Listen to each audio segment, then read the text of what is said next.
You're listening to the Catholic Wives Desiring Peace podcast. Today's episode is all about when toxic in-laws see you as competition. Are you a Catholic wife grappling with challenging in-laws? The Catholic Wives Desiring Peace podcast is your sanctuary for navigating these sometimes stormy seas of life with toxic in-laws, while being validated for what you've experienced. Join me, your host, Miriam Susan, a Catholic wife who's weathered nearly 3 decades of in-law drama, as we tackle the tough issues you're dealing with head on. Welcome to today's episode. Today we're going to be talking about something that you have very likely felt, but maybe you couldn't find the words. And it's when your in-laws treat family relationships like you're in some kind of strange, bizarre competition. Our verse for today is from Exodus, the book of Exodus, chapter 20, verse 12. And this is from the New Revised Standard Version, Catholic edition. And it says, "Honor your father and mother, so that your days may be long in the land that the Lord your God is giving you." Before you turn off this episode, know that I understand that that verse can be very triggering for those of us who have toxic in-laws, especially toxic in-laws who are religious or Catholic, Christian, or just like to pretend that they're religious and use scripture as their weapon of choice. Just so you know, I'm not going to go down that route. I am going to give you a different perspective. But this is a very applicable scripture for this topic. And getting back to what I said just a few seconds ago about how maybe you can't put it into words, it is like a hidden competition that often exists between Catholic wives and their in-laws. Some of the subtle signs that your in-laws kind of act like they're in competition with you, which first of all is absolutely ridiculous. There should be no competition between parents and their adult children and their spouses. None. Also, there should be no kind of competitiveness between your in-laws and you and your children. That should not exist. Taking that into consideration, that's the perspective that I'm coming from. Any kind of competition where it seems like your in-laws are competing for your husband's attention or competing for your children's attention, just off the bat, that is not healthy behavior. So some of the subtle signs of some competitiveness between your in-laws and your family might include hearing comments like, "Well, he was my son first," or "I know what he really likes. I raised him." Okay, that might have been the case before you got married, but probably not even then. Also, some other signs might be undermining your parenting decisions. Kind of like, "Well, I always let the kids do this," even if you're saying you don't want that done. Another sign might be creating comparisons between the past and the present, like, "Well, when he lived at home, he did this." Or even if your in-laws had helped watch the kids at some point, or maybe they spent some time alone with your in-laws. Maybe they said something like, "Well, when they were staying with us, we did that." Also, another sign of this competitiveness that should not exist in families is when they take over special moments that should belong to you and your husband. Oftentimes, this plays out on birthdays or holidays like Christmas or Easter, where grandparents find out the special gift that your child wants that you and your husband plan to give them for that special occasion, but they sneak in and they buy it and they give it to your child first. Those are signs that are just not healthy. That's a competitiveness that should not exist in your family. And you're not imagining it when you sense that kind of undercurrent of rivalry between you and your in-laws. So why does this kind of thing happen? Well, some parents seem to struggle with a change in their role. So they're having like some kind of identity crisis. They're not comfortable being outside of the closest intimate relationship with their son anymore. Maybe perhaps there is this fear that they're being replaced, or all of a sudden they're becoming irrelevant in their son's life. And usually in healthy relationships, that's not the case. I mean, maybe there is some fear of being irrelevant or being replaced in a healthy dynamic, but they should realize that no, it's not that I'm being replaced. It's that our family is expanding. We are adding a new person to the family. And now my role is going to be different. It's not that they're being replaced. It's just, it's a different role. And perhaps kind of in a way, maybe you are replacing your mother-in-law as the most important woman in your husband's life, as it should be. There's also instances where parents have difficulty accepting that their son has grown into an adult.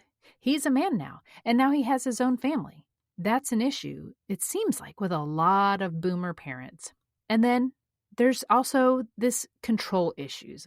We probably have a lot of those in these toxic relationships. And this control is masked as a sense of a mother's love, a father's love, as parental concern, when really it's just they want to control more of what is going on in your life. So this competition that exists, it only really exists in their mind. It's not there because you are there. It's not because you created it.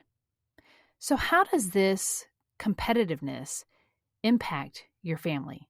First of all, it affects our husbands because they can feel caught between being loyal to you, his wife, who he's made a vow to, who this is now his vocation, is as a husband and a father, and his loyalty that he has to his parents who raised him. Now, it can also impact you, the wife, because you can feel like you're constantly being compared and judged. It can also affect your children, and it causes a sense of confusion about who is in charge. Who do they look to as the primary authority in their lives? Spoiler alert, it's you and your husband, the parents. That is who your children should look to as the source of the authority for their lives, aside from God. There's also spiritual damage that happens because of this division. This is not healthy competition. This is not the same kind of competition when your kids are playing soccer and they want to win and beat the other team. This is competition amongst relationships, and that is not healthy, because if your in-laws see that you are, quote, winning and they are jealous about it, then that damages the relationship.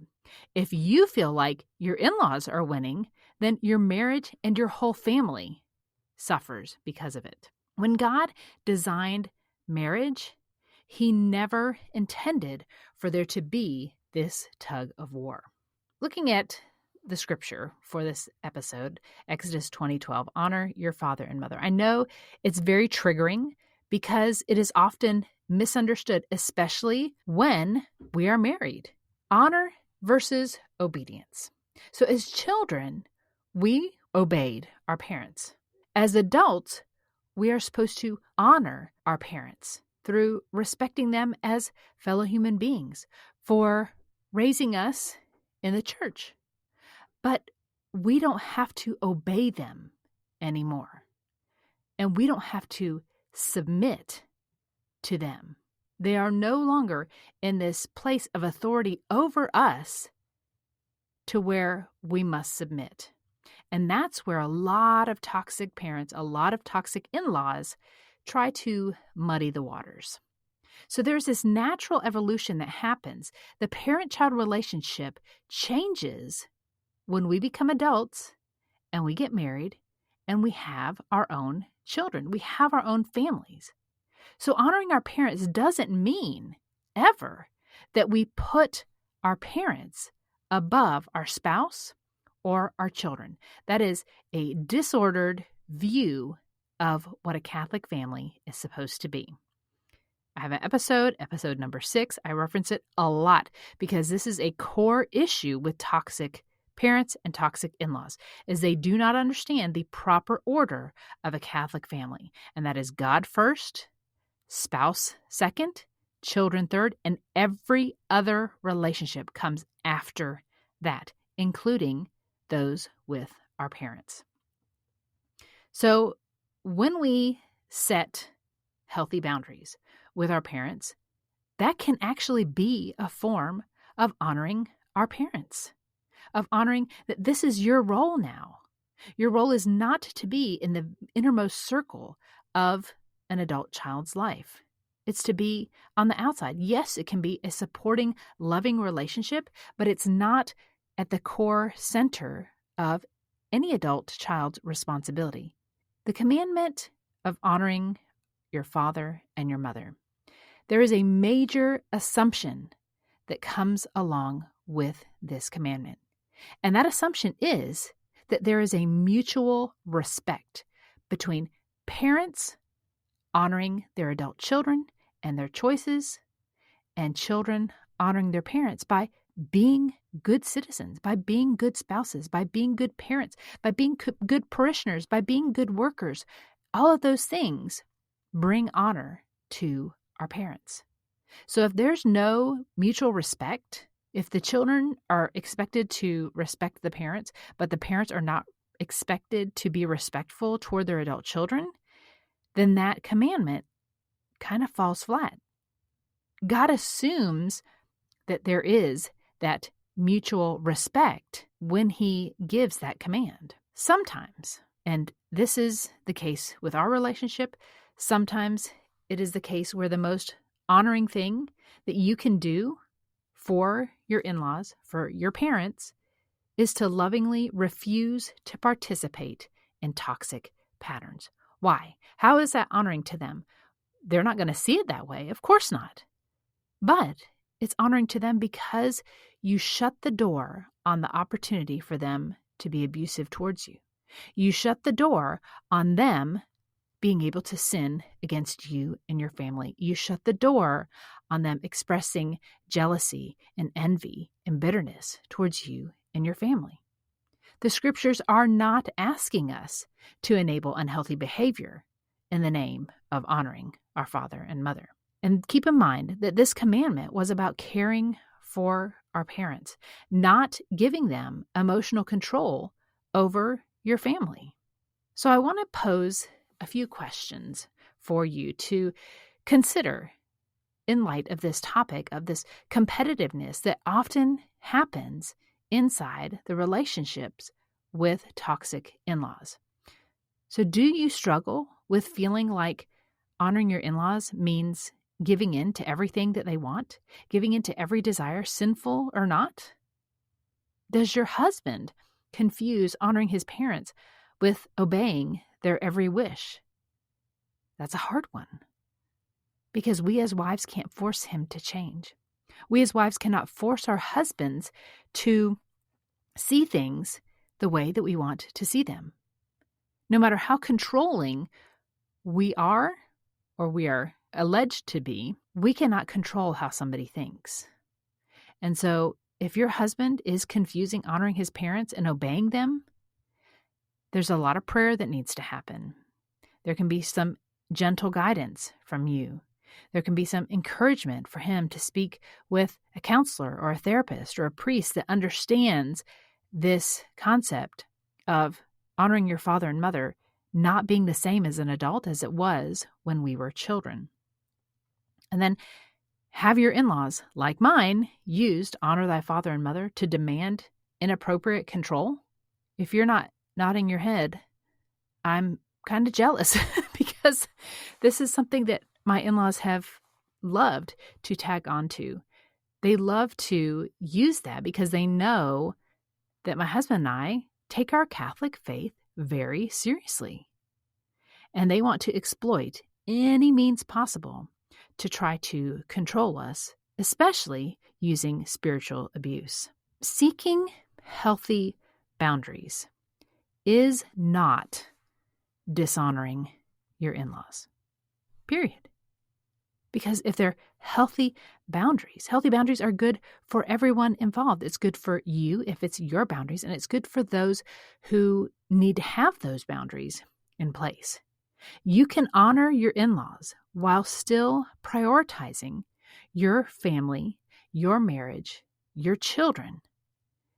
If you have that sick to your stomach, kind of uncomfortable feeling when your in-laws are competing for your husband's attention, I want you to understand that that uncomfortable feeling is trying to let you know that things are out of order, that things are not ordered in the proper way for a Catholic marriage, a Catholic family.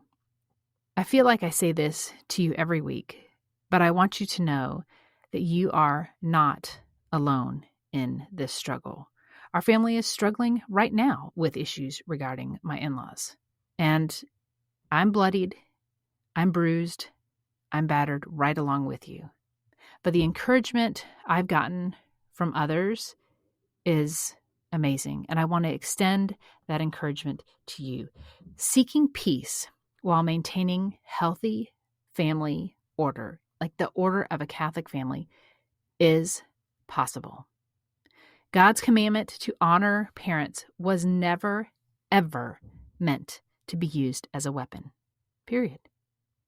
So your desire for a properly ordered Catholic family with appropriate healthy boundaries honors God's design for marriage and family and extended family. So remember, please remember, honoring your husband's parents, honoring your parents doesn't mean allowing them to compete with or to control your family.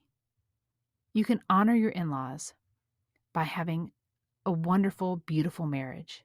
You can honor your in-laws by raising children in the church and in the faith so that they can grow in their knowledge and love of God. That's how you can honor your in-laws. We need to stop this competition and not allow jealousy and this competitiveness to insert itself into our families. It's so unhealthy. It's a horrible example to give to our kids, and it dishonors the God who created us. God bless you. Go in peace. Thanks so much for tuning in to today's episode. If you've ever wondered just how toxic your relationship with your in-laws really is, I've got the perfect tool for you. Introducing the new free Toxic In-Laws Assessment, a self-graded quiz designed to help you identify the true level of toxicity in your relationship with your in-laws. Whether you're unsure if your in-laws are really that bad or you think they might be worse than you realize, this assessment will give you the clarity you need. Don't leave it to guesswork. Take the free Toxic In-Laws Assessment now and start your journey towards healthier and more peaceful family dynamics. Visit desiringpeace.com/quiz to get started. Disclaimer. All content and information on this podcast and our website, including our programs, products, and/or services, is for information and educational purposes only and does not constitute professional medical, psychiatric, or mental health advice of any kind, and does not establish any kind of professional client relationship by your listening to this podcast or use of my website. A professional client relationship with you is only formed after we have expressly entered into a written agreement with you that you have signed, including our fee structure and other terms to work with you in a specific matter. Although we strive to provide accurate general information, the information presented here is not a substitute for any kind of professional advice, and you should not rely solely on this information. Always consult a professional in the area for your particular needs and circumstances prior to making any professional, medical, or mental health related decisions.